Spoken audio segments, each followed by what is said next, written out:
He said he was pausing our relationship, then showed up 6 weeks later like nothing happened. Imagine finding out that your brother and his wife gave their newborn son the exact same name as your son. Not just the first name. The full name. First, middle, and last. Every single part of the name you chose, the name you spent months thinking about, the name that felt right in a way you could not fully explain even to yourself, the name that was yours, now belonged to someone else's child in the same family. And the worst part? She knew. She knew before she did it, and nobody stopped her. That moment when the birth announcement went up had to feel like the floor dropped out from under them. Because this was not a coincidence. This was not some cosmic overlap of taste and timing where two families independently landed on the same beautiful combination of words. This was a deliberate choice made with full knowledge of what it would mean, full knowledge of who had already claimed that name, and full knowledge of what it would feel like to the people on the other side of it. So let us back up and talk about how this whole thing started, because the setup here is important. When this couple found out they were expecting, they kept the name completely private. They did not announce it, they did not share it in a group chat, they did not put it on a registry or slip it into casual conversation at a holiday dinner. They kept it close, held it carefully, because a name is deeply personal, and they wanted it to be entirely theirs until the moment their son arrived and that name became his identity in the world. That was a completely reasonable thing to do. Most parents do exactly that, especially parents who have thought hard about their choice and do not want outside opinions or pressure softening something that feels complete. But somewhere along the way, the sister-in-law found it out anyway. And here is what makes that detail so profoundly uncomfortable. She has never explained how she found out. She offered no story, no context, no innocent explanation about overhearing a conversation or seeing something in passing. She just knew. And the husband of this woman, this narrator's own brother, casually mentioned that his wife likes to browse through people's things. He said it like it was a harmless personality quirk, something to laugh about lightly, and not a deeply alarming statement about the kind of person he is married to and the kind of behavior he has apparently decided to normalize. She snooped. That is the most likely explanation, and everyone in the room knows it, even if no one wants to say it plainly. She went through someone else's private belongings, perhaps a journal, perhaps a note on a phone, perhaps something tucked into a bag or left on a nightstand during a family visit. She found a name they had chosen for their child, a name that clearly moved something in her, and then she quietly filed it away for later without saying a single word to the people it belonged to. Now here is where it gets truly mind-bending. When the nephew was born and the name was announced, the brother called immediately.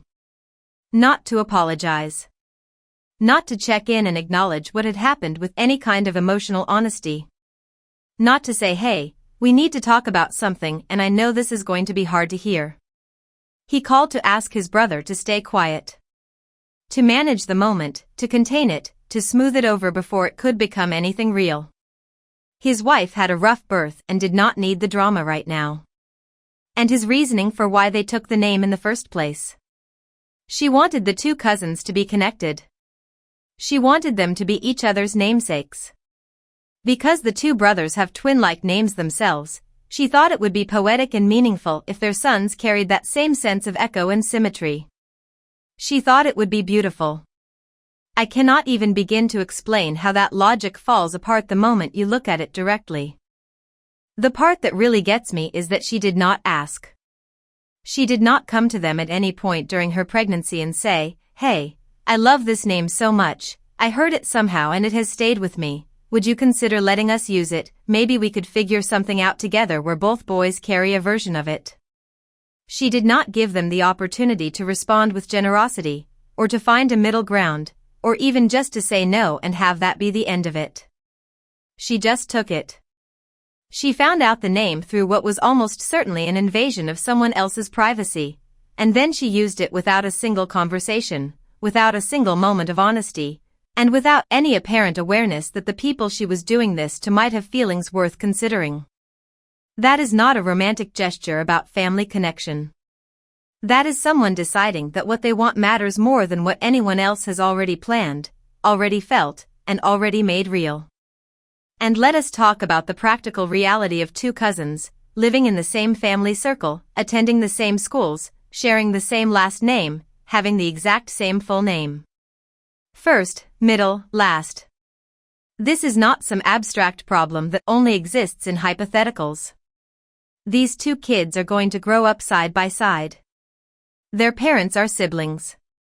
They will be at the same birthday parties, the same holidays, the same school events, the same family reunions, possibly even the same classrooms. Imagine being a teacher trying to call on one of them without the other one turning around.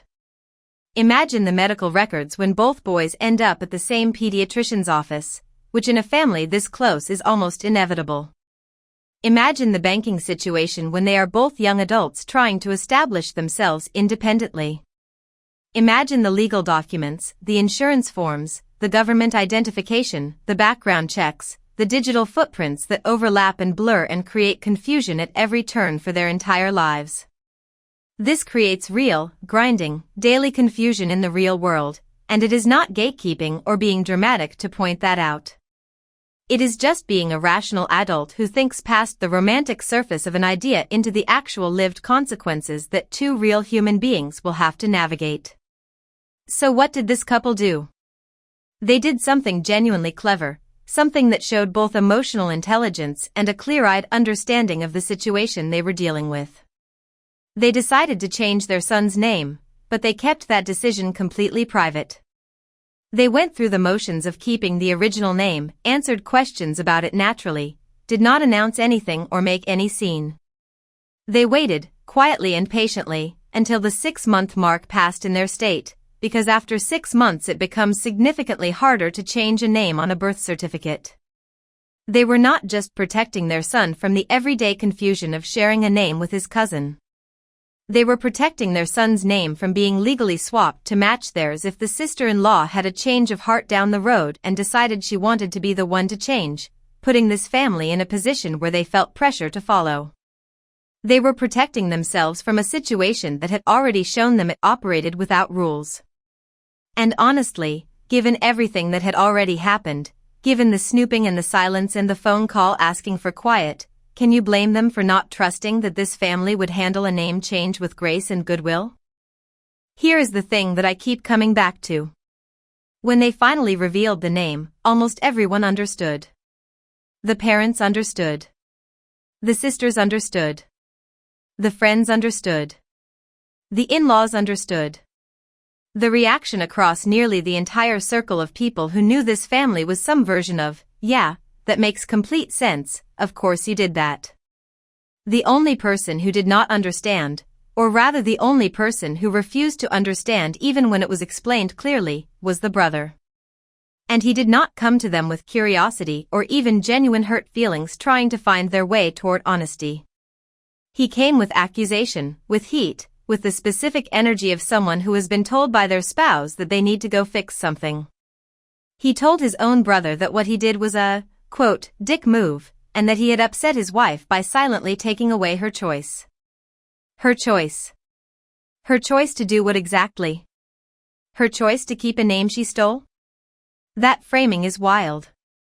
And there is something underneath all of this that the wife in this story named correctly and precisely. The brother is not really defending a principle here. He is not genuinely convinced, after sitting with it, that his brother behaved wrongly. He is managing his household.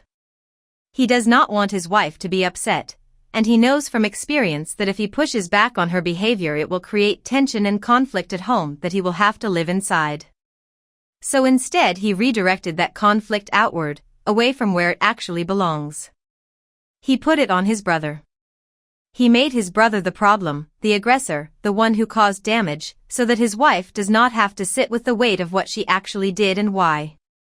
That is a very human thing to do. It is also a very unfair thing to do. Let us be completely honest about the full picture here. The sister-in-law violated their privacy to find out the name. She used it without asking.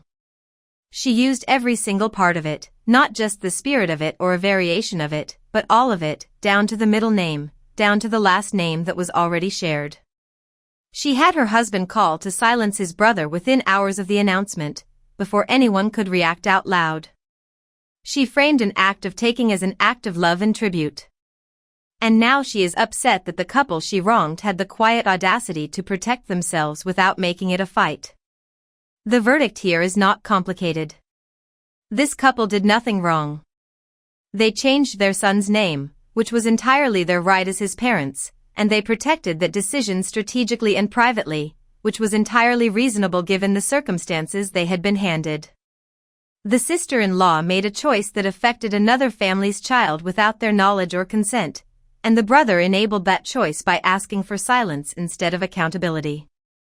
The fact that he is now calling his brother the problem, using the language of wrongdoing to describe someone who simply refused to stay wronged, tells you everything you need to know about where his priorities are. You cannot steal something, call it a tribute, and then be shocked when the person you stole from quietly takes their power back. That is not drama. That is dignity. And this couple kept theirs. He stole my son's full name for his own kid and then had the nerve to call me the problem here. She is standing at her front door arguing with a man who told her he was pressing pause on their relationship, disappeared for 6 weeks without answering a single text or phone call, and then showed up expecting to move in together. And somehow, in this man's mind, she is the one who owes him an explanation. The dog is sitting somewhere in that apartment, completely unbothered, entirely loyal, and probably the best decision she has made in months. Let us go back to the beginning and actually walk through what happened here, because the sequence of events matters a lot. Her boyfriend was going through a hard time. She does not describe exactly what it was, but it was serious enough that he told her he needed a break. His exact words were that he was going to press pause on the relationship and go visit his family in another state. Now she asked him directly what pressing pause on a relationship even means, which is a completely fair and reasonable question, because that phrase does not have a clear definition. It is not standard relationship terminology. It is vague by design, and vague by design usually means one of two things. Either someone does not know what they want and is buying time, or someone knows exactly what they want but does not want to have the harder conversation to get there. He told her he needed time to work on himself and asked her to respect that. Then he left. And she let him, because that is what people do when they love someone and that someone says they are struggling. You give them the room they ask for. You try to trust the process even when the process has no clear shape. She texted him to make sure he arrived safely. She said hi to his mom for him. She reached out. She tried to call. She left a voicemail. He did not respond to any of it. Not once. Not a single word for 6 weeks. And here is the thing about silence that people do not always acknowledge. Silence is not neutral. Silence is its own kind of message. Every day that passed without a response was another day that she had to sit with the uncertainty, that she had to wake up and not know whether she was someone's girlfriend or someone's past. Every unreturned call was another small erosion of the thing she had been asked to wait for. Okay, I need to pause here. 6 weeks. Not 6 hours. Not 6 days. 6 entire weeks of complete silence after telling someone you are pausing a relationship but not ending it. And she is the one being accused of doing something wrong. Now here is the part where I genuinely understand why she made every decision she made. She asked him directly in a voicemail whether he had broken up with her. She was not dramatic about it. She was not sending paragraphs of accusations. She asked a direct, honest, reasonable question and she waited for an answer that never came. Her friends, who are watching this unfold in real time, all came to the same conclusion she did. The communication had stopped entirely. The relationship, whatever it had been before he left, no longer seemed to exist in any active or real sense. So she did what people do when they move forward. She made a decision for her own life. She got a dog. And not just any dog. She went to a shelter and adopted a senior dog, which is one of the kindest and most quietly heroic things a person can do, because senior dogs are often overlooked and they deserve love more than anyone. Picture that afternoon. She probably walked through those kennels past all the young, bouncing dogs that everyone else wants, and she stopped at the one with a slower tail wag and a little gray around the muzzle. The one who had already lived a whole life and just needed someone to choose him for whatever was left of it. That is not a person who is falling apart. That is a person who is finding their footing and bringing something good into the world while doing it. This dog lays with his head in her lap while she reads and watches television. He is calm and steady and present in a way that her boyfriend, apparently, decided not to be. Then 6 weeks later, completely out of nowhere, she gets a text. He is back. He is coming over tomorrow to unpause the relationship. He used that word again, unpause, like their entire connection was a video he had left on hold and was now ready to return to. Like she had just been sitting there in freeze frame, holding her breath, waiting for him to press play. She texted back asking what relationship he was referring to. He did not answer. That detail is important. Even at this stage, when he had the perfect opportunity to explain himself, to offer even a sentence of context or acknowledgement, he chose silence again. A pattern is only a pattern once you see it twice. When he actually showed up, he had the energy of someone who believed this visit was a formality. He led with the fact that he had done a lot of self-examination and was ready to move forward on his life path. Then he started talking about moving in together. This man who had not responded to a single message in 6 weeks arrived at her apartment talking about cohabitation. Let that sit for a moment. He did not come with an apology. He did not come with an explanation. He came with a plan. His plan, his timeline, his terms. As if the 6 weeks had been a business trip and he was simply returning to pick up where things left off. Then he saw the dog. What followed was apparently a circular argument in which he insisted he had never broken up with her. She pointed out that not answering texts and calls for 6 weeks is the functional definition of ghosting someone. He said pressing pause was a form of communication, and she said it was not enough. They went in circles. The frustrating kind of circles where both people are technically speaking but no real information is being exchanged. He eventually had to leave because of his allergy, which he said was triggering from the doorway. The doorway. He was not even inside.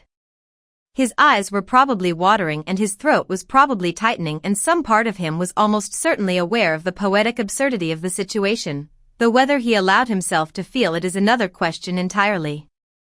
Here's what I think is actually going on beneath all of this.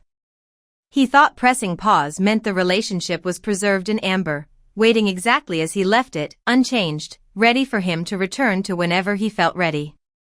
He genuinely believed that those 6 weeks were his to spend however he needed, without obligation, without check-ins, without accountability, and that she would simply hold still in the meantime. He did not consider that life continued for her during those 6 weeks. He did not consider that silence communicates something even if it is not what you intended to communicate. He did not consider that she was a full person with her own needs, her own grief, her own process of figuring out what was happening to her. He expected to come back and find everything exactly as it was, including her full availability, her unchanged circumstances, and a home free of anything that might inconvenience him. That is not what a pause is. That is what a unilateral timeout looks like. And those are very different things. Now let us address the question she is actually asking, which is whether she was wrong to get the dog given the circumstances. No. She was not wrong. She received no response to direct questions about the status of the relationship. She made a reasonable conclusion based on the available evidence. She moved forward with her life in a way that hurt nobody and brought her genuine comfort and companionship during a difficult time. The fact that it turns out to be medically incompatible with his presence is not her fault. It is the consequence of his own choices.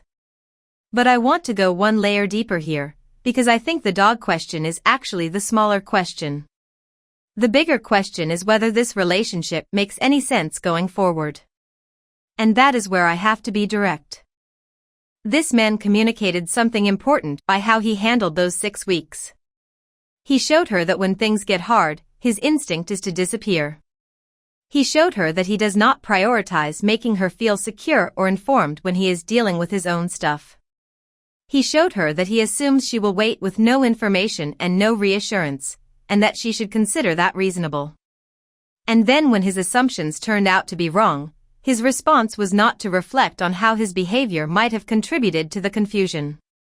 His response was not to say, "I understand why you thought what you thought, and I am sorry I left you with no way to know otherwise." His response was to be upset that she had moved on. That tells you something. It tells you that even now, after everything, the story he is telling himself is still one where he is the central figure and her feelings are a secondary concern. Her best friend is right. Not because the dog situation is unresolvable in theory, but because the pattern underneath it is a problem. The verdict is clear. She does not owe anyone an apology for getting the dog. She made a rational decision under rational circumstances, using the information she had at the time. If he wanted her to behave as though they were still together, he needed to behave as though they were still together. He did not. The relationship he is describing, the one he claims to have been preserving for 6 weeks in total silence, existed only in his imagination. She was living in reality. And in reality, she adopted a dog and she should keep him. The last thing I will say is this. She made a really good point at the end and I do not think she is getting enough credit for it. If she breaks up with him now, she is implicitly agreeing that she was wrong to get the dog, because a breakup only makes sense if the relationship still existed. And if the relationship still existed, then yes, getting the dog was a mistake. But if he broke up with her, which the evidence strongly suggests he functionally did, then she was right to move on and the dog is staying. Either way the dog stays. That is non-negotiable at this point. Drop a comment telling me which story wrecked you more, and if you think both these guys were completely out of line, go ahead and like and subscribe so you never miss one of these.